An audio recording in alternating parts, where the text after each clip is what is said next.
මම ආචාර්ය අජන්ත පෙරේරා ඇවිල්ලා ඉන්නේ මානව හිමිකම් කොමිසමට ආවා.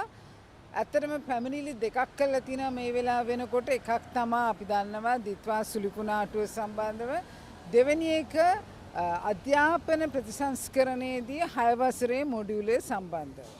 දැන් අපි මේ තරම් මේ මානව අයිතිවාසිකම් ගැන කතා කරාට අද අපේ රට තිරිසන් ලෝකයක් බවට පත්වීම පත්වනවා.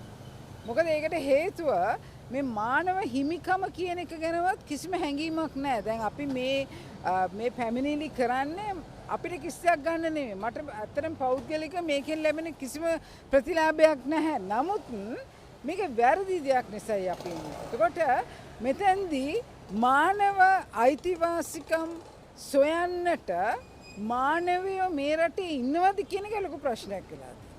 ඒ නිසා මම කියනවා 600ක් මිනිස්සු බිලි පූජාවක් දුන්නා. මිනිස්සු 600ක් විතර බිලි පූජාවක් දුන්නා. 25000කට විතර අද මේ වෙනකොටවත් ID නැහැ, උපැන්න සහතික නැහැ, අඩුම වශයෙන් තමන්ගේ ඉඩම ඔප්පු කරගන්න දෙයක් නැහැ, ළමයිගේ සහතික නැහැ, මොනවත්වත් නැහැ. මේ මිනිස්සු අලුතෙන් ඉපදිච්ච මිනිස්සු වගේ පිරිසක් අද අපේ රටේ ඉන්නවා. හැබැයි මේ මිනිස්සුම රවට්ටනවා. මෙතනයි ගැටලුව තියෙන්නේ. දැන් ඊයේ පෙරේදා ප්‍රාදේශීය ලේකම් චෙක්පත් ටිකක් බෙදුවා. මේ ඇමති කෙනෙක් ගිහිල්ලා චෙක්පත් බොදෙනවා ප්‍රාදේශීය ලේකම් කෙනෙක් කරා. මම දීවර අමාත්‍යාංශයේ හිටපු අධ්‍යක්ෂිකාවක්. කොහොමද දෙයියෝ සාක්කි ප්‍රාදේශීය ලේකම් කෙනෙක් බෙදන්නේ කොහොමද චෙක්පත්? ඒගොල්ලෝ කියනවා චෙක්පත් දුන්නේ සංකේතාත්මකව පමණයි. මේ සංකේතාත්මකව දෙනවා චෙක් එකක් මිනිස්සුන්ට ප්‍රාදේශීය ලේකම් කෙනෙක්. කොහොමද මේ මිනිස්සයා මෙච්චර පරිපාලන ශාස්ත්‍රයේ ඉහළ මිනිස්සෙක් කොහොමද මේ මිනිස්සයා ඉන්නේ කොහෙද කියලා දන්නේ නැහැ. ගේ හදන්න යන්නේ කොහෙද කියලා දන්නේ නැහැ. අනුමැතිය තාම දීලා නැහැ. හැබැයි මිනිස්සු ටික ඔක්කොටම එන්න කියලා මේ මිනිස්සුන්ට දිගට හරහාට චෙක්පත් දෙනවා. හැබැයි ගිණුම සතයක්වත් නැහැ. දැන් ප්‍රාදේශීය ලේකම්වරු ඉන්නේ මිනිස්සු රවට්ටන්නද? දැන් පරිපාලන ශාස්ත්‍රයේ මිනිස්සු ඉගෙන ගන්න මේ මිනිස්සු රවට්ටන ක්‍රමයේද?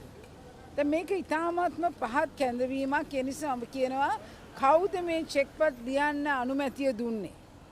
කවුද මේ චෙක්පත් වලට අත්සන් කරේ?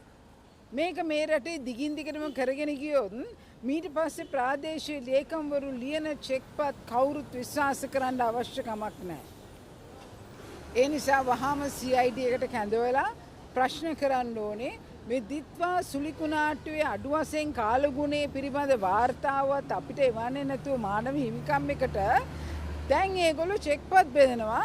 මේ බොරු චෙක්පත් ටික ඊළඟට හාමුදුරුවරුන්ට සංඝයා වහන්සේලාට ඊළඟට මං හිතන්නේ චර්චස් වලට හැම එකටම නොයෙකුත් චෙක්පත් දෙනවා මේ ඒගොල්ලන්ගේ ඒ කැඩිච්ච බින්දිස් දේවල් ප්‍රතිසංස්කරණය කරගන්න කියලා. දැන් ඊළඟට එනවා මේ සමලිංගිකත්වය ගැන. දැන් ලින්ක් එක මුළු ලංකාවම දන්නවනේ. අද මුළු ලංකාවම හැමෝම දන්නවනේ සමලිංගිකයෙක් වෙන්නේ කොහොමද කියලා.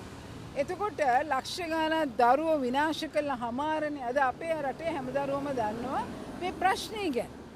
එතකොට එහෙම එකේ දැන් අපි කොහොමද මේ දරුවන් ගැන විශ්වාසය තියන්නේ? මේ දරුවන්ට මොන අධ්‍යාපන ප්‍රතිසංස්කරණය කරත් හරිනේ මේ සමලිංගිකත්වය ඒකේ නැහැ කියලා කොටසක් විදියට. කොහොමද අපි මේක හොයාගන්නේ? එතකොට අපි දකිනවා මේ අපේ රටේ මේ ඉන්නවනේ හරි දක්ෂ මිනිස්සු කියන ප්‍රංශයේ අගමැතිගේ බිරිඳ ඒ ප්‍රංශයේ අගමැති ඉස්කෝලේ යන කාලේ හිටපු ගුරුවරියක්. එයා ඩ්‍රාමා ඉගෙනුවා. දැන් දෙයියෝ සාක්කි ප්‍රංශයේ මේ ජන අගමැතිද අපේ රටේ මේ ගන්න උදාහරණයක් විදිහට අපේ ඉස්කෝල හදන්නේ. එතකොට දැන් ඒ දෙන්න ගැන නොයෙකුත් කටකතා යනවා.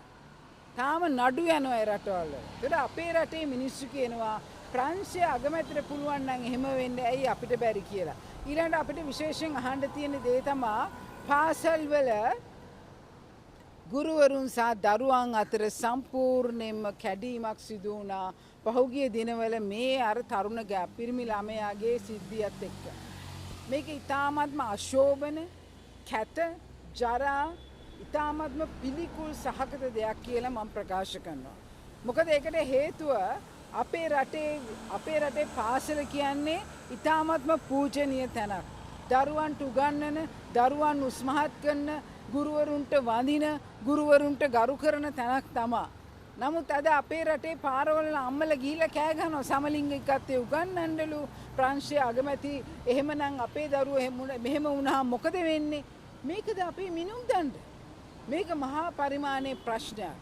ඒතර මේකට හේතු කාරණා කීපයක් තියෙනවා. ඒ තමා දරුවන්ගේ මනස විකෘති කරන් පස්සේ අද උපදේශකවරු පත් කරලා ඉන්නවා.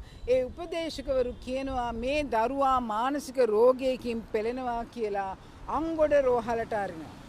මේ දරුවා අංගොඩ රෝහලට යන ප්‍රමාණය වැඩි කරගන්න උත්සාහයක් තමයි මේ දෙන්නේ. අපි දන්නවා අද අංගොඩ රෝහලේ මං අහලා තියෙනවා ගැහැණු පිරිමි ගැහැණු කරන සත්කම් කරනවා කියලා. මේකට අංගොඩ රෝහල ප්‍රසිද්ධයි. ඒ මානසික රෝහලේ මේ දේවල් වෙනවා කියලා. එතකොට මේ රෝහලට මේ දරුවෝ ඇරලා මේ අයව විකෘති කළා, මේ ගැහැණු පිරිමි කළා, පිරිමි ගැහැණු කරලා කාවද හදන්නේ කියන්නකෝ? ඩුප්ලිකේට් හදනවා. සෙව්වන්දි වගේ ඩුප්ලිකේට් හදලා අවසානයේ මේ අය තම අපරාධ වලට පාවිච්චි කරන්නේ. කාටවත් හොයන්න බෑ එතකොට කවුද අපරාධේ කරේ, කවුද අපරාධේ නොකරේ කියලා. මේ රට ගෙනියන්නේ අන්නේ තැනට. අපිට ඇත්තටම හරිම දුකයි.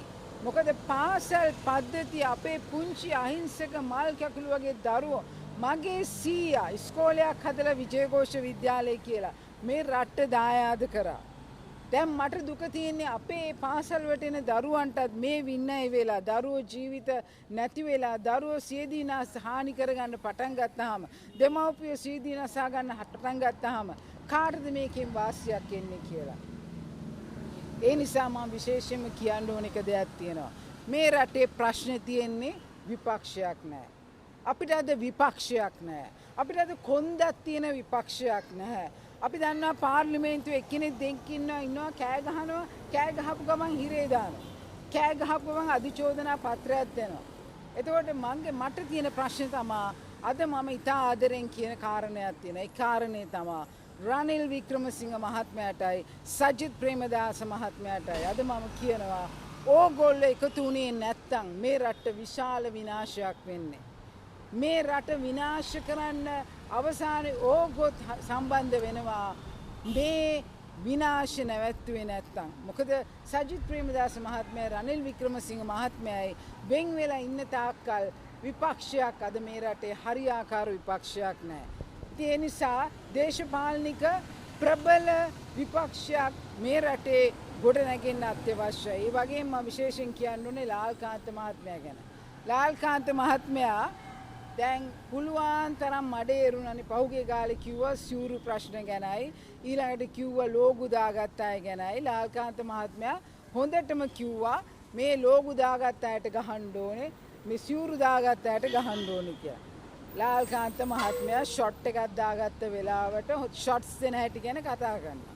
දැන් එයා මීට කලිනුත් රිලව් ගැන කතා කරා. කළා දැන් රිලව්ත් මැරෙනවා, අලිත් මැරෙනවා. මම යෝජනා කරන්නේ ලාල්කාන්ත මහත්මයාව රිලව්ව දාන්න ඕනේ කියලා කියපු අර දූපතේ අපි ගිහිල්ලා දාන්න ඕනේ. දාලා වෙන්න ඉදිරියේ හිටලා අර බෝට්ටුවෙන් ගිහිල්ලා ලාල්කාන්ත මහත්මයාට කෑම ටිකක් දෙන්න ඕනේ. මේක තමයි හොඳම ක්‍රමය. මොකද මම ඕන්නම් ඉඳලා හිටලා ලාල්කාන්ත බලන්න බත් එකකුත් උයාගෙන යන්න. ගිහිල්ලා අඩු වශයෙන් එයාට අර මනස අර කෙලින් වෙන්න හොඳ වෙන්න මනස හදාගන්න අත්‍තරම දේශපාලනය කියන්නේ කවුද කියලා කියන එක උගන්වන්න අපි වගේ මිනිස්සු දෙන්නේ තුනේ කරගිල උපදෙස් දීලා අඩු වශයෙන් එතකොටවත් එයා පාර්ලිමේන්තුවට ඇවිල්ලා හරියට ඉඳීවි කියලා අපි විශ්වාස කරනවා. මොකද මම විශ්වාස කරන දේ තමයි මේ වකවානු වෙනකොට අපේ රටේ තිරිසන් ලෝකයක් බිහි වෙමින් පවතිනවා. හැබැයි දෙමව්පියෝ වැරදිකාරයෝ. මොකද දෙමව්පියෝ කට ඇරලා කියන්නේ කිසි වැරද්දක් ගැන. හැමදාම කට වහගෙන ඉඳලා අපි වගේ මිනිස්සුන්ගෙන් බලාපොරොත්තු වෙනවා යමක් කියයි කියලා. ඒ නිසා රට හදන්න ඕනේ කාලය ඇවිල්ලා මානව හිමිකම් මම දන්නෙත් නෑ මේ ආයතනයේ වැඩ කරන මිනිස්සු දන්නවද කියලා මානව හිමිකම් කියන්නේ මොකක්ද කියලා. නැත්තම් මේ වගේ අපි දාන නඩු පරක්කු කරන්නේ නෑ. නිසා අනිවාර්යයෙන්ම හරි දෙයක් මේ රටේ සිදු වෙන්න කාලය උපරිම ඇවිල්ලා තියෙනවා කියලා කියනවා.